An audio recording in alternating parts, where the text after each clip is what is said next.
It's already hard to digest that my father-in-law passed away, but the shocking thing my husband, Bob, said right in front of me left me stunned. Let's get divorced. Now that I've got the inheritance, I don't need an ATM like you anymore. For a moment, I couldn't comprehend what Bob was saying. What do you mean? I asked. Bob grinned smugly and explained, I got about $1 million from my dad's inheritance, so I don't need you anymore. Bob then went on to voice his frustrations about me. Do you know how embarrassed I've been? I had high hopes because it was a match arranged by my dad, but I was disappointed to see such a plain woman like you. Well, why did you marry me then? You could have just said no. It's obvious, ain't it? For the money. Who'd marry someone like you otherwise? There was no way I could stay silent after hearing all that. Fine, here's the divorce papers. I decided to agree to the divorce from Bob without revealing something important. I hope he deeply regrets this later. My name is Catherine Smith. I'm 42 years old, and I run a fashion company. I got married to Bob, who's 2 years younger, 2 years ago. Our marriage was arranged. Bob is the son of Mr. Smith, the CEO of a company I had dealt with for many years. Being an only child, it seemed Mr. Smith initially intended for Bob to succeed him, but Bob showed no interest and wasn't particularly skilled at his job. So Bob quickly dropped out of the running for successor and just worked as a regular employee. What attracted me to Bob was his laid-back nature. Since childhood, people often told me I was too serious and lacked spontaneity. I was praised for being studious, but sometimes found too stiff. Some of my ex-boyfriends even told me, "You're not fun. It's like I'm dating a boss." It was heartbreaking, but I always felt maybe I was too serious. Being labeled as inflexible was common. I struggled with handling things casually and often got too engrossed. To me, Bob seemed like he was from a completely different world. During our first date, Bob took me to a restaurant he recommended, but it was closed. Now, I would have been flustered by such an unexpected situation, but not Bob. "Let's just go to that diner over there," he said, changing plans effortlessly. For someone as rigid as me, his response was a revelation. I thought by being with him, I could also become adaptable. That's why I decided to marry him. Many people were against our marriage. Some even suggested I could find someone better. Even Mr. Smith, my father-in-law, wasn't very enthusiastic. "You sure you want to take on my son? It feels like I'm burdening you with him," he had asked. Back then, I felt no one really understood Bob's worth, but maybe they were right. Soon after we got married, Bob quit his job without consulting anyone. He just stopped going to work. When both I and Mr. Smith inquired about the reason, Bob nonchalantly said, "Why do I need to work if you are making money for us both?" My father-in-law and I were so taken aback by Bob's attitude that we were at a loss for words. Why would he rely solely on me for income? I tried to persuade Bob multiple times with my father-in-law's help, but Bob's mindset never changed. "Even if I work, I can't make as much as Catherine does," he said. I was tempted to divorce Bob right after our marriage, when he boldly declared he'd be a freeloader. If he was a young man in his 20s, I might have found this cute, but this tantrum was coming from a man approaching 40. In the end, we begrudgingly agreed that he'd do the household chores. Bob's parents had divorced a few years earlier. Apparently, before the divorce, Bob's mother wasn't particularly good at housework. She couldn't do anything, so I never learned anything from her, Bob said, making excuses and blaming his mother for his lack of domestic skills. True to his word, Bob was clueless about housework at first, but with persistent praise and guidance, he managed to handle basic tasks. However, that doesn't mean he became exceptionally good at it. Still, he looked quite satisfied with himself. "Thanks to me taking care of the house, Catherine can work. You should be grateful," he said. There was something about Bob's confident expression that rubbed me the wrong way, but it wasn't worth making a fuss about. "Yes, Bob, I'm really grateful for your help. I said, forcing a smile. There were times I got irritated, but I think we managed to get along quite well. About a year into our marriage, a significant event occurred. My father-in-law adopted a child, a 9-year-old boy named Jack. Jack seemed like any ordinary boy. My father-in-law is the type of person who doesn't make senseless decisions, so why did he suddenly adopt Jack? One day, when we were alone, I asked my father-in-law about Jack. He replied, "Promise you won't tell anyone," and then explained. It turns out Jack was the child of an employee my father-in-law had been fond of. Having had a close relationship with the family, he cared for Jack like a grandson. Tragically, Jack's parents died in an accident. They had eloped and had no close relatives, so Jack would have ended up in a foster home. Unsure if Jack would be happy with us, my father-in-law decided to adopt him, hoping for the best. "I see, that's very kind of you," I said. "Although Bob and I didn't have children, we had quite a bit of freedom. Please rely on me if you need anything." My father-in-law smiled warmly at this. After that, he relied on me from time to time, just as I had asked. On nights when he couldn't make it back from work or had pressing commitments, I took care of Jack. At first, Jack was a bit apprehensive, but he warmed up quickly. He was either very friendly or trying hard to fit in. Thinking about it made me feel somewhat emotional. Bob, on the other hand, wasn't thrilled about the situation. He wasn't exactly welcoming toward Jack. I could understand his mixed feelings, knowing his father took in a stranger. But when I tried talking to Bob, it turned out he had a completely different concern. Adopting him. What's he thinking? This is going to cut into my inheritance. I was hoping to get everything. I couldn't believe my ears. Bob wasn't feeling conflicted about Jack. He was worried about the inheritance. "I'm going to talk to Dad about this. I'm not cool with it," Bob said and went to confront his father. When he returned, he was in a strangely good mood. I cautiously asked, "How did it go?" "Oh, it's all good. My share isn't changing," Bob replied, smiling. "Huh? What do you mean? I always thought even an adopted child like Jack had the same inheritance rights as a biological child. What's going on here?" Noticing my confusion, Bob smugly explained, "Dad's making Jack give up his inheritance rights. Makes sense. I'm his only son after all." Could the father-in-law who spoke of Jack with such affection really plan on leaving him nothing after his passing? Something didn't sit right with me. I wasn't convinced, but Bob said with relief, "I'm glad." Well, if my father-in-law says so, there must be a reason behind it. Either way, he is still in his 60s. We probably won't be dealing with any inheritance for a while. In fact, it seemed more likely that I'd divorce Bob before my father-in-law passed away. I was nonchalantly pondering such thoughts, but that moment came much sooner than expected. A year later, my father-in-law was involved in an accident and never came back. I never thought I'd say goodbye to him so soon. I've known my father-in-law longer than I've known Bob. He was a respectable man, both in his professional and private life. After hearing the news, I was overcome with a sense of loss, and tears wouldn't stop flowing. My eyes were heavy from crying, and my head throbbed as I forced myself to prepare for the funeral. Bob was the main mourner, but he didn't seem to be grieving. He just seemed distant. His father had passed away so suddenly, perhaps Bob was in such shock that it didn't feel real. I had to step up and make preparations to bid farewell to my father-in-law on behalf of Bob. I felt like crying, but somehow held back during the funeral. As hard as it was for me, seeing Jack cry was the most heartbreaking. Throughout it all, Bob didn't shed a single tear.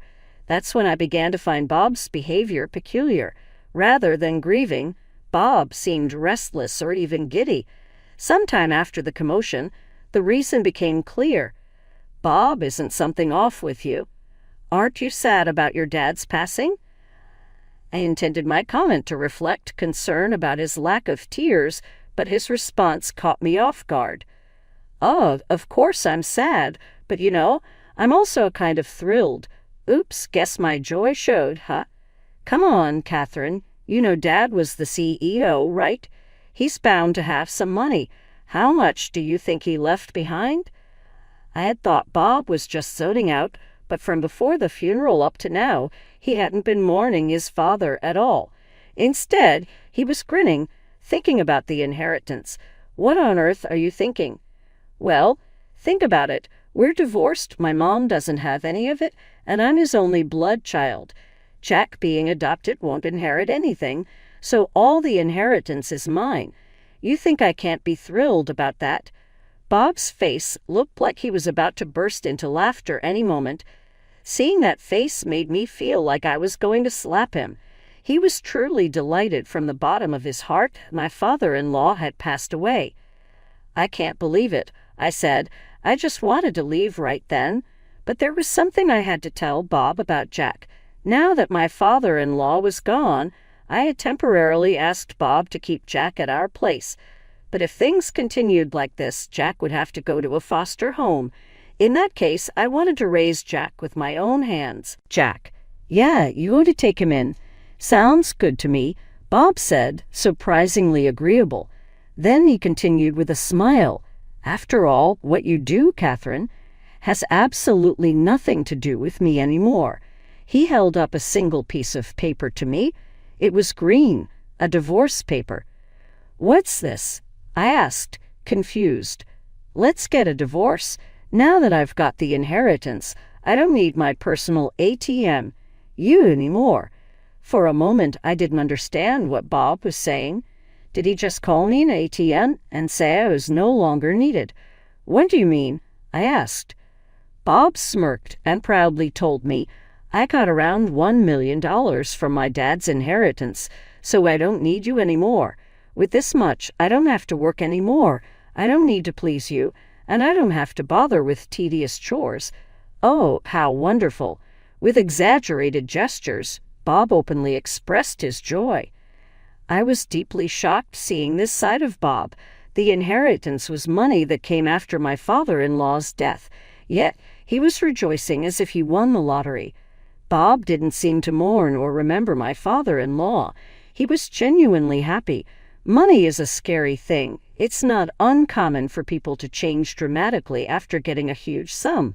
Perhaps with such a large amount in front of him, Bob was just getting a bit carried away. "Calm down, Bob. Let's talk first," I said, putting my hand on Bob's shoulder. But Bob quickly shrugged it off and shouted at me with fury, "Shut up, you boring woman.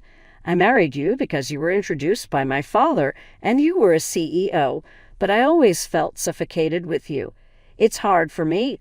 Bob listed his grievances against me, and I was so disappointed. "I expected someone better from the arranged date my dad set up, but got someone plain like you," he said. If that was the case, he could have just refused the match. I never forced him or passionately persuaded him to marry me. Being portrayed as the victim didn't sit right with me. "So why did you marry me then? If you had declined, that would have been fine," I said. "It's obvious, for the money. Who else would marry someone like you?" Bob laughed, mocking me. "Basically, he married me for my wealth." "It's been a while, so I guess it's safe to say," Bob started and then revealed a shocking fact. "I had a significant debt. My dad said if I changed my ways and devoted myself to you, he would pay it off. So, of course, I would marry you. It meant he never loved me. He just married me for the money. Well, it wasn't fun, but thanks to you, I was saved." "Thanks a lot," Bob said, laughing crudely. I made up my mind. I don't know this man anymore. I decided not to give him the advice I had planned on and just started filling out the divorce papers without hesitation. I wrote without pausing or second-guessing. Bob, who had been urging the divorce, seemed a bit surprised to see this. "Hey, are you thinking of getting a divorce now?" "Fine, here's the divorce papers." After writing them, I felt a sense of accomplishment. "Now we're total strangers," I said. "Yeah, whatever happens now doesn't concern the other. You can live with that kid, Jack, and I can hang out with younger women. We're free." Bob was ecstatic. From what I could see, he hadn't cheated during our marriage. I never suspected it, but that was a point of interest. But Bob, if you were this happy about it, you should have divorced sooner. I had my reasons. I wanted the money. Bob carelessly stuffed the divorce papers into his bag and left the house in a hurry. I didn't feel right staying in the house where I'd lived with Bob. I was thinking of starting fresh somewhere new with Jack. This seemed like a good time to sell the house and move. I'd love to live close to my parents' place. I think it would help both Jack and me. Jack would have to transfer schools, but he said that's okay. It's a bit sad, but now we can look for a new place without any reservations. Finding a new place was a bit of a challenge, but after some thought, I made a choice. The main deciding factors were the short distance to my parents and the great location. It's pricey, but considering Jack, I think it's the best property out there. Jack accompanied me to view the property, and his eyes lit up at the sight of the luxurious house. It's spacious and elaborately decorated. There's plenty of storage, which was a concern of mine, and surprisingly, it even came with a pool. Honestly, I didn't need a pool, but seeing Jack's excitement made it worth it. Wow, this is amazing. It would have been fine for me to live anywhere, but seeing him happy was what mattered most, and so we moved. It took a while for both Jack and me to adjust, but eventually our new house became a comforting place. Around that time, I got a call from Bob. He seemed desperate and said he wanted to meet and apologize immediately. I had an idea why he'd suddenly say that. I could have ignored him, but since he was so insistent, I decided to meet. I left Jack with my mother and headed to the diner I had specified. Bob had arrived earlier. He was sitting in a corner booth, looking pale and on the verge of tears. "Catherine," he said as he stood up upon seeing me. I gave Bob a cold look. "What do you want, Bob? We're supposed to be strangers now." "Don't say that. The truth is, my dad had debts. Damn, I never thought he'd leave those behind. So you inherited $1 million, right? Just pay it off." No, the debts are more than the inheritance. It turned out the debt exceeded the $1 million inheritance.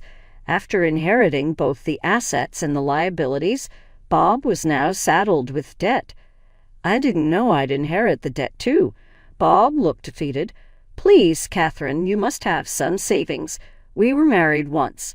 Please help me out," he pleaded with a flattering smile. Did Bob even remember what he said before?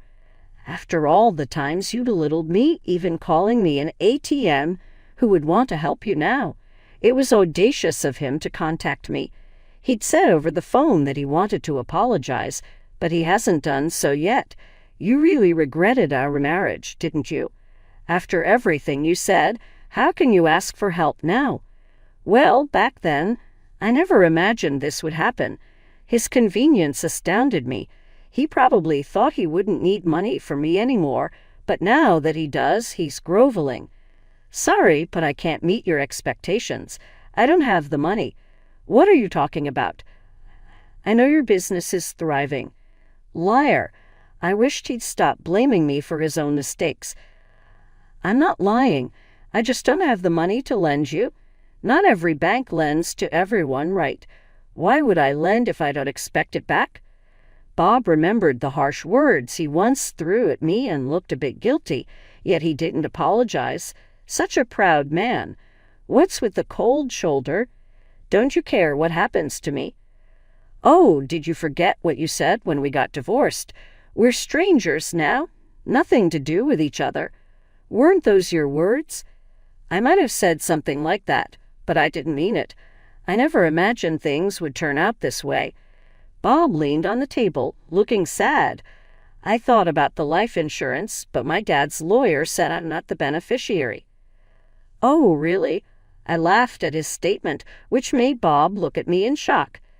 You don't think, Catherine, did my dad leave it to you? No, it's not me. Then why'd you laugh? I just felt a bit sorry for you, that's all. If it was insurance, I wouldn't have inherited the debts. Exactly.